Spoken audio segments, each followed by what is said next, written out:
In this video, I'm going to talk about 5 money methods that I think desperately need a buff in GTA 5 Online. Of course, this video is coming about because Rockstar just nerfed the KO Prequel Heist payouts by 30%. And while it's still probably the best way to make money in the game, it made me think that the way that they're trying to balance the game doesn't make sense. Instead of nerfing the good ways to make money, they should be making the businesses that are outdated better and more up to speed. So with that being said, first up is the MC businesses. They currently pay out between $20,000 to $65,000 worth of profit an hour depending on how you're running them. And while the money isn't great, it's also not the worst. It's pretty comparable to something like the bunker or to the nightclub. But where the real issue is that for most cell missions, you have to have 3 or more vehicles, and they are extremely slow and makes it very easy to be griefed in public lobbies. When you compare that to the newly added Acid Lab and something like the nightclub, they only have 1 cell vehicle, making it way more lucrative for solo players or for players in general to run those businesses. The point of owning and operating these businesses is the fact that you don't have to put in a ton of time into it.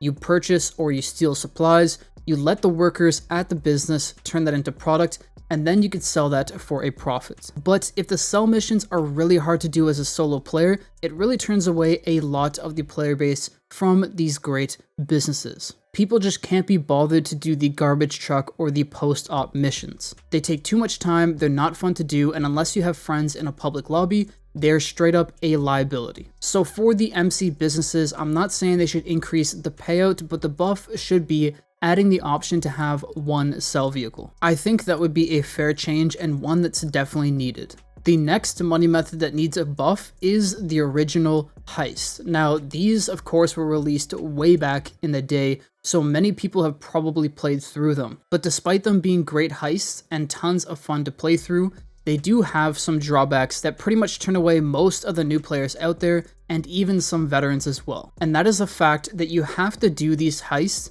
with other people. Now, that alone isn't bad. It's great to go through heists, and I do encourage people to play with other people and play with friends. This should be a great and fun multiplayer game. But with the way that Rockstar has been moving the game more to a solo-based experience over the past few years, doing these heists just don't make much sense anymore. So I think there's 2 ways for them to buff the heists. 1, either make it solo friendly or 2-player friendly so that it's easier to get through them all, because the main gripe is that because for some of them you need to have 4 players, getting 4 people all on the same page, especially when some of them could be newer players that don't know what they're doing, it's really hard to get through them all. So if it was solo friendly or 2 people, it would be a lot easier to get through each heist. And if you're going to do that, the next way to buff it is to give an additional incentive for playing with max players, whether it be 2 or 4. That way those who play in groups or have played these heists before will then have an incentive to go back and play them again,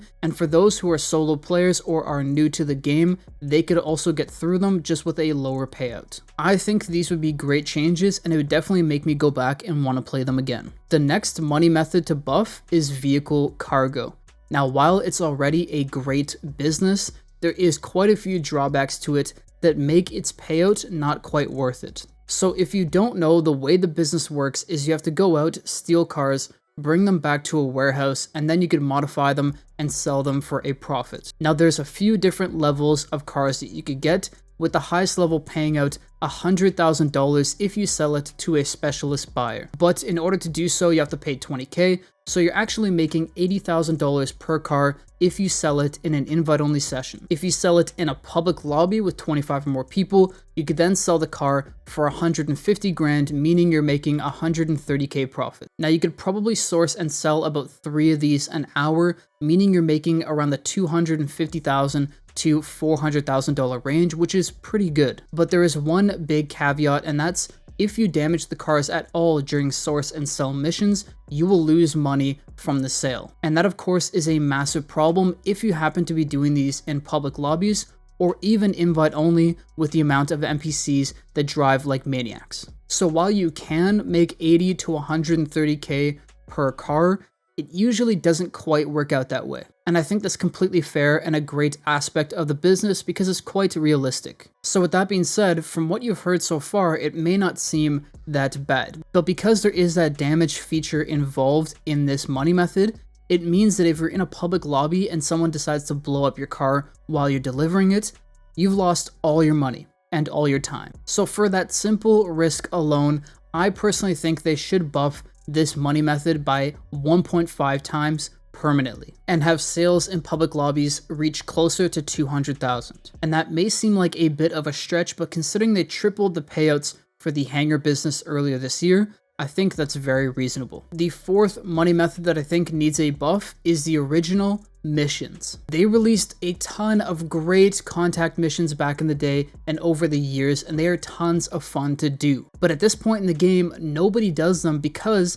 for the 10-20 minutes of the time you put into them, you may only make 5,000 to 10,000. So people then only end up doing these when they're double or triple money. For example, the other week, they made the Lamar missions 4 times money, and I had a blast playing through them. I had a great time, made a bunch of money, and it's something I'd definitely do more often if they were permanently buffed for payouts. So what should those buffs be? I think they should be paying out anywhere between 20 to 50k every single time you complete them, depending on how difficult they are to do. With that, you may be able to make around $100,000 to $200,000 an hour doing these different missions, and I think that is completely fair. It's not something that's going to break the game and make you do it more than the Dr. Dre contract, but it will encourage the new players and the veterans to play those missions once again. And finally, we've come to the last money method, but before that, I have one special mention, and that is the payphone hits. I don't know why, but over the summer, they recently nerfed them.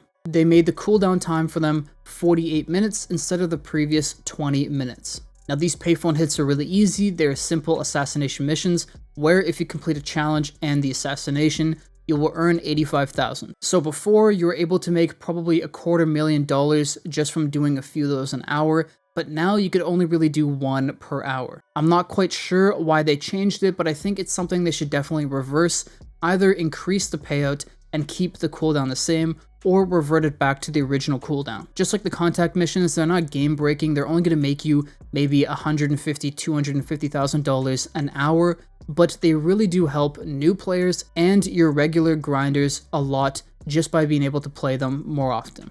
And with that, we've come to the final money method, and this one will probably be a little bit controversial, but the final one is the Cayo Perico heist. Now before this nerf, I didn't think there was anything wrong with the heist, and to be frank, they probably did this to be able to sell more shark cards or do other things that would make them more money. But I would love to see them buff it back up, and I think there's 2 ways to do it. First, I have to say, I don't think the payouts right now are that bad.